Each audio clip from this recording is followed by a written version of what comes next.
Ada ustadz mengatakan maulid itu termasuk dalam khilafiyah. Maulid Nabi bid'ah, pelakunya ahli bid'ah. Bismillahirrahmanirrahim. Assalamualaikum warahmatullahi wabarakatuh. Alhamdulillah, wassalatu wassalamu ala rasulillah wa ala alihi wa sahbihi wa mawala, amma ba'du. Sahabat-sahabat Aswaja yang dirahmati oleh Allah subhanahu wa ta'ala yang kami hormati, kali ini saya akan membahas pendapat-pendapat ulama tentang maulid Nabi. Kalau konten sebelumnya saya membahas tentang maulid Nabi dan maulidnya Syekh bin Baz, mengenang Nabi dan mengenang Syekh bin Baz. Kalau mengenang Syekh bin Baz boleh, mengenang Nabi tidak boleh. Ini teman-teman Salafi ya. Sebagaimana kita ketahui bersama, teman-teman Salafi, teman-teman Wahabi ini begitu lantangnya, begitu garangnya menyuarakan bahwa yang mengerjakan maulid itu adalah ahli bid'ah. Seharusnya ustadz-ustadz Salafi ini jujur terhadap jamaahnya lah. Mereka jargonnya mengatakan jangan taklid buta, kita kembali ke Al-Quran dan Sunnah. Pak Ustadz Salafi, Pak Ustadz Wahabi ya, orang awam itu mau diarahkan kemana? Mau diarahkan ke Al-Quran dan hadis. Mereka tidak paham. Pahamnya mereka kan terjemahan. Sebenarnya mereka itu taklid buta terhadap pendapat-pendapat ustadznya. Seharusnya Anda sebagai seorang ustadz itu, kalau memang mau menyampaikan ini suatu hukum, sampaikan secara jujur. Katakan ini yang memperbolehkan, ini yang tidak memperbolehkan.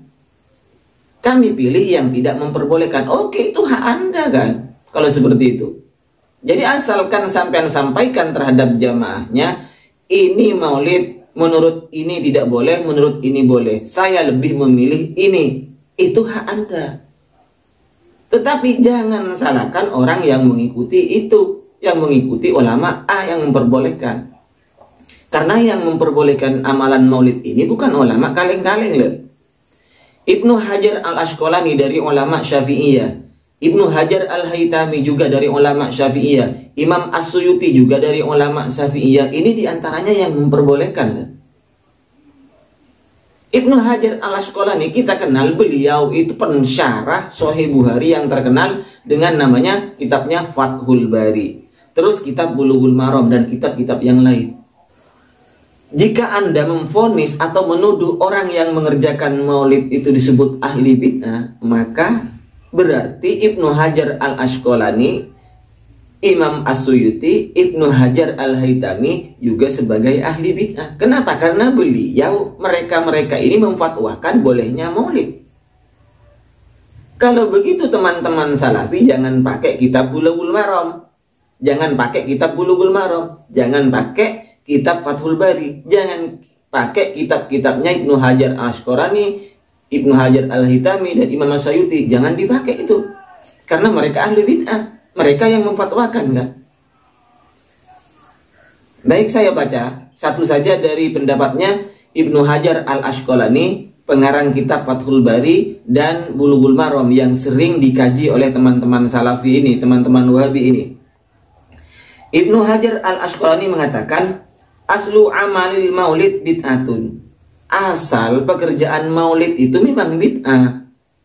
Lam tungkol anis salafis soleh minal kurunis salasati. Tidak dinukil dari ulama salaf yang soleh, dari ulama salaf yang soleh, minal kurunis salasah, dari abad ketiga.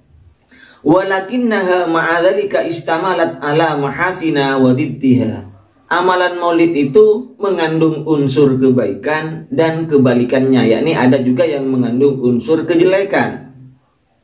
Faman taharra fi amaliha al-mahasina wa tajannaba diddaha kanat bid'atan hasanatan. Barang siapa yang taharra, menjaga, mengerjakan amalan maulid ini dengan kebaikan, wa tajannaba diddaha, dan menghindari perbuatan yang buruk, yang tercela, yang jelek, kanat bid'atan hasanatan, maka amalul maulid ini menjadi bid'ah yang hasanah. Ini Ibnu Hajar al-Asqalani. Jadi misalnya ada teman-teman mengerjakan maulid dicampur dengan perkara yang sayyi'ah, dicampur dengan perkara yang tidak baik, maka yang perlu diperingati adalah yang tidak baiknya itu diarahkan terhadap perkara yang baik. Jadi kalau kita saat bermaulid itu menjaga perbuatan baik, tidak mengerjakan hal-hal yang negatif, maka ini menurut Ibnu Hajar Al-Asqalani adalah bid'ah hasanah. Ini diantaranya ulama Syafi'iyah, Ibnu Hajar Al-Asqalani dan Ibnu Hajar Al-Hitami, juga Imam As-Sayuti. Bahkan Ibnu Hajar Al-Hitami, tadi Al-Asqalani, sekarang Al-Hitami. Ibnu Hajar Al-Hitami ini adalah murid dari muridnya Ibnu Hajar Al-Asqalani. Ibnu Hajar Al-Hitami mengatakan, faman arada ta'zima maulidihi, barang siapa yang berkehendak, yang punya keinginan untuk mengagungkan maulidnya Rasulullah, maka kafa, cukuplah kadar itu sebagai rasa cintanya terhadap Rasulullah Sallallahu Alaihi Wasallam. Jadi kita punya keinginan untuk mengagungkan maulidnya Rasulullah, itu oleh Ibnu Hajar Al-Hitami dianggap sudah cukup sebagai salah satu bentuk, ingat, salah satu bentuk kecintaan orang yang mengerjakan maulid terhadap Rasulullah Sallallahu Alaihi Wasallam. Ini diantara pendapat-pendapat yang memperbolehkan dari ulama Syafi'iyah. Juga diantaranya Imam As-Sayuti. Sekarang dari mazhab Hambali, yaitu Ibnul Jauzi.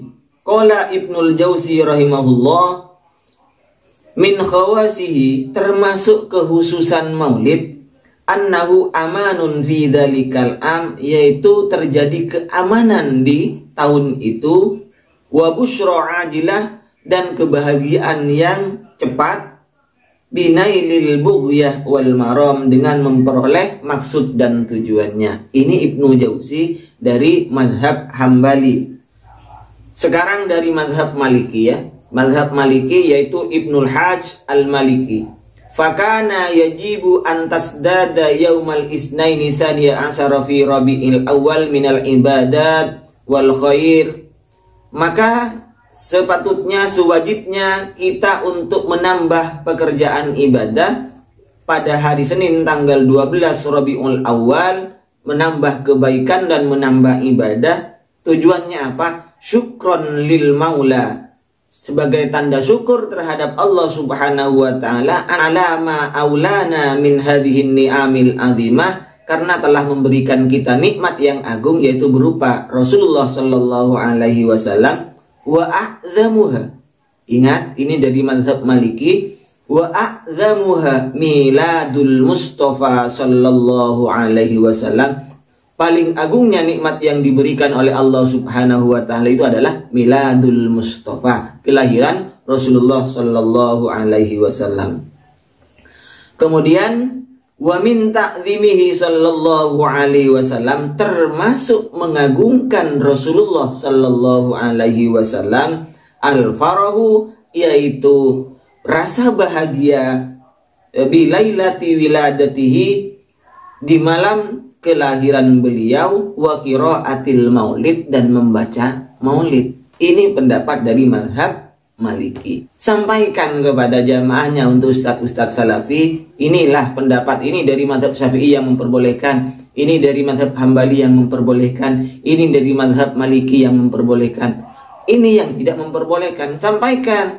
Di antaranya yang tidak setuju adalah Ibnu Taimiyah. Sampaikan seperti itu. Walaupun Ibnu Taimiyah ini masih mengatakan jika orang mengerjakan maulid ini karena kebaikan niatnya yang ada di dalam hatinya dan tidak menyerupai terhadap orang-orang Kristen, dan tujuannya untuk mengagungkan Rasulullah, takziman terhadap Rasulullah, maka ini masih mendapatkan pahala. Itu pendapat Ibnu Taimiyah. Ini kan tidak sadis seperti Wahabi-Wahabi yang ada di Indonesia ini. Dan sampaikan juga ini ulama-ulama yang tidak memperbolehkan. Nah, kemudian Anda boleh, saya lebih memilih yang tidak boleh. Itu kan lebih baik. Anda memilih pendapat yang tidak boleh. Jangan diarahkan ini begini. Anda menafikan ulama-ulama yang memperbolehkan. Padahal itu juga ulama yang memperbolehkan itu. Jadi kalau kita mengerjakan amalan maulid, kita dicap ahli bid'ah. Berarti Ibnu Hajar al-Asqalani juga bid'ah dong, berarti itu kan. Imam As-Suyuti juga bid'ah. Ibnu Hajar al-Haytami juga bid'ah. Apakah mereka itu semuanya calon neraka? Jadi untuk ustadz-ustadz salafi, tolong sedikit lebih bijaksana dalam menyampaikan terhadap jamaahnya. Katakan biar paham mereka itu. Walaupun Anda pada akhirnya saya lebih memilih pendapat yang tidak memperbolehkan. Itu hak Anda. Tapi tolong jangan mencaci orang yang mengerjakan amalan maulid, karena mereka juga punya pijakan. Mereka mengikuti ulama ini. Kami tidak taklid buta terhadap ulama. Ulama kalau salah, kok tahu ulama itu salah? Ibnu Hajar al-Haytami salah, padahal pasti beliau itu punya dasar. Kalau orang awam yang mengerjakan maulid, maka cukuplah Ibnu Hajar al-Asqalani ini sebagai hujjah antara dia dengan Allah Subhanahu wa ta'ala. Termasuk Anda juga. Anda mengatakan ini tidak boleh, siapa yang Anda ikuti? Nah, itu sudah cukup untuk Anda sebagai hujjah antara Anda dengan Allah Subhanahu wa ta'ala. Baik, demikian, mudah-mudahan bermanfaat. Mohon maaf sebelumnya. Wa akhirun minni, wassalamualaikum warahmatullahi wabarakatuh.